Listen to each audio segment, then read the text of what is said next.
Eerste eerste, hè? Zeker, het zijn hele mooie trofeeën. Dus die hebben we nu het komende jaar hier mooi staan. Een feestje in Oortsjerk bij de repetitie op Manje te Jong. Alve hier had de bazuin erop wachten. En nou weer Aron Wiekijn in die dubbele Nederlandse titel.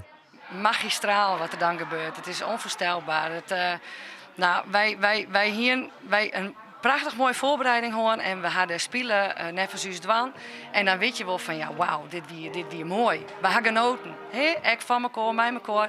En dan komt die ontlading uit die punten verteld worden en dan ben je in één keer kampioen. Nou jongen, je weet net dat je het horen wat. Echt weer. Ja, het is ja, wauw. De zoontje hier en Marije speelt in beide orkesten. En hier dus hiondal een mooi weekend.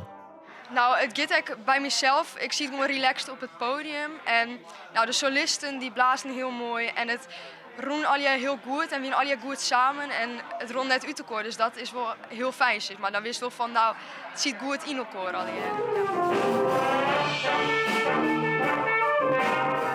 Het is een grote opstekker van de bazuin.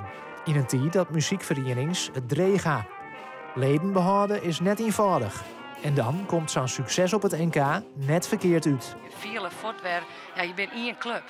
En dat is, dat is ook wel wat u tekent. En wat ik, door haast het correct show met het jeugdorkest, ja, dat is de toekomst. En dat krijgt dat had hier een ware bad. Ja, de muziek is echt heel breed. Bij de voetbal zit je meestal in je eigen team. Dus je hebt je jongeren van 17, 16. Nou, en bij de muziek ben je echt met alle leeftijden. Elke verschillende mensen heb je hier, de meest verschillende beroepen heb je hier. Dus het is heel breed, allemaal verschillende mensen en ja, dat maakt het gewoon heel leuk.